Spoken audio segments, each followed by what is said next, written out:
जो जैसे कर्म करता है वन कर्मों के ही अनुसार परमात्मा उन्हें फल प्रदान करते हैं। तो चिंतन करें कर्म प्रधान कैसे होता है। इसकी आवाज एक बार सेट करो सही से। प्रधान और ये विश्व रची राखा और जो जैसे करें तो तस फल जा।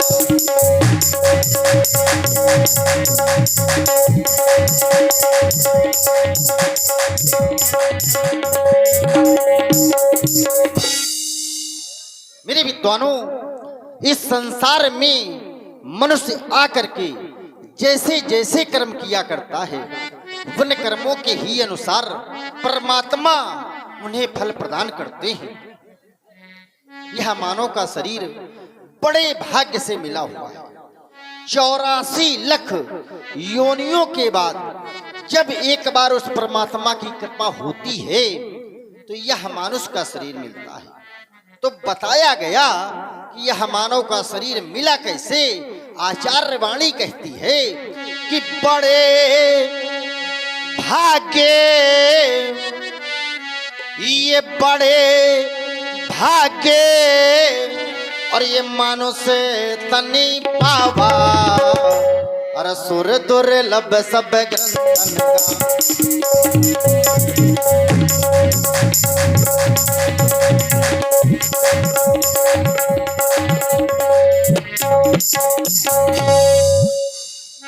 बड़े भाग्य से यह मानव का शरीर मिलता है।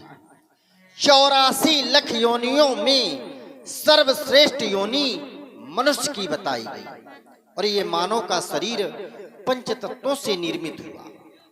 कैसे कि ये छितु चल पावक और ये गगन समीरा और पंच रचित यह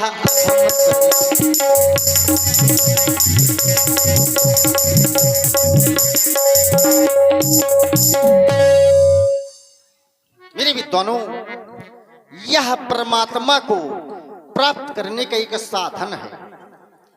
और कैसा साधन है कि ये साधन धाम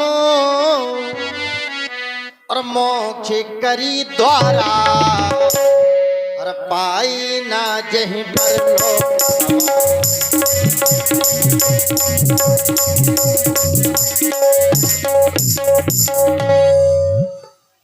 मेरे विद्वानों, व्यक्ति यदि ऊंचा पद पा जाए और समाज में अत्यधिक सम्मान हो जाए तो उसे विनम्र हो जाना चाहिए। जिस प्रकार से ये आकाश से वर्षा कब होती है, जब यह बादल भूमि के नजदीक आ जाते हैं तो हमारा सिद्धांत कहता है कि ये बरस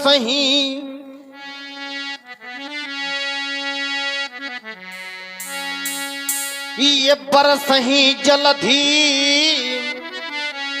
और ये भूमि ही राय अरे जथा नमहि बुद्धि विद्या।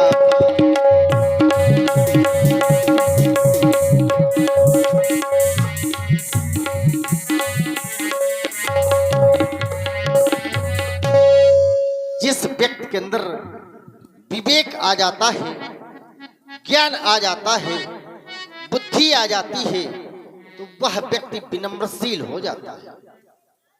कुछ स्थान ऐसे होते हैं जहां तक पहुंचने के लिए मनुष्य को कठिन साधना करनी पड़ती है, त्याग करना पड़ता है। जहां पर संतों का समागम होता है वहां पर प्रयागराज जाने की आवश्यकता नहीं। प्रयागराज अपना स्थान छोड़ करके स्वयं आ जाते हैं और जब व्यक्ति के अंदर सुविचार आ जाते हैं तो अंतः निर्मल हो जाता है और परमात्मा की प्राप्ति हो जाती है। तो परमात्मा की प्राप्ति कैसी होगी, ये शास्त्र का मत है, संत का मत है। चिंतन करें आप कि ये निर्मल सुधी लोग हैं कि ये निर्मल मनो जनो असो मोहि पावा और मोहि कपट छल क्षेत्र न पावा।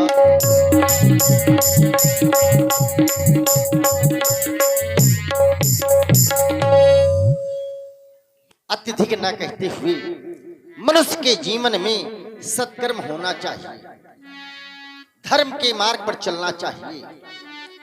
मिथिला के कुशल बंदी जन हमारे इस नित्य व्रत का शुभारंभ अजगों की स्थापना एवं वंदना इस कार्य को पूर्ण कराते हैं कौन?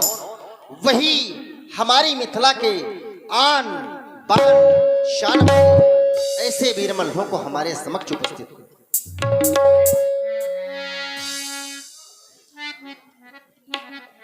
मिथिला के श्रेष्ठ बंदीमन महाराज के दरबार में हाजिर हो, मल्ल हाजिर हो।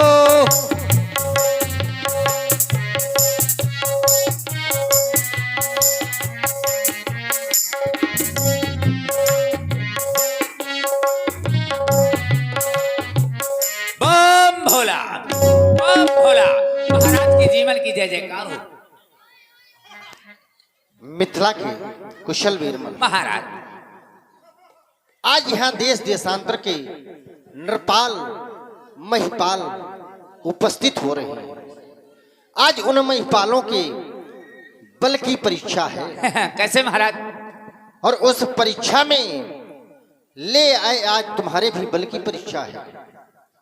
जिस समय हमारा ध्यान तुम्हारे भुजाओं के बल की ओर जाता है कि अपार बल है तुम्हारी भुजाओं पर, तुम फूल खिला दो पत्थर पर और आग लगा दो पानी में, सब कुछ संभव है वीरों। तुमको इस चढ़ती हुई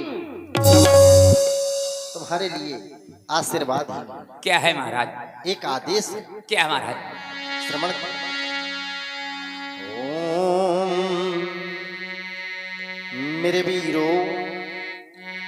मेरे वीरो धनुष धरावो, मेरे वीरो धनुष धराओ, ये बेदी के मैदान मेरे वीरो धनुष धराओ।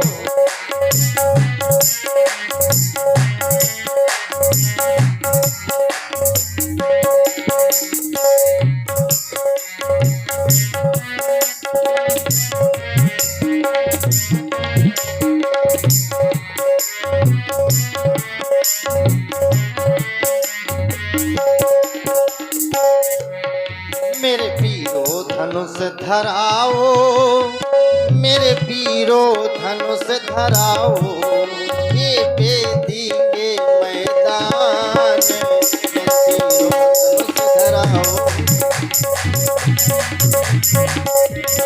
राहुल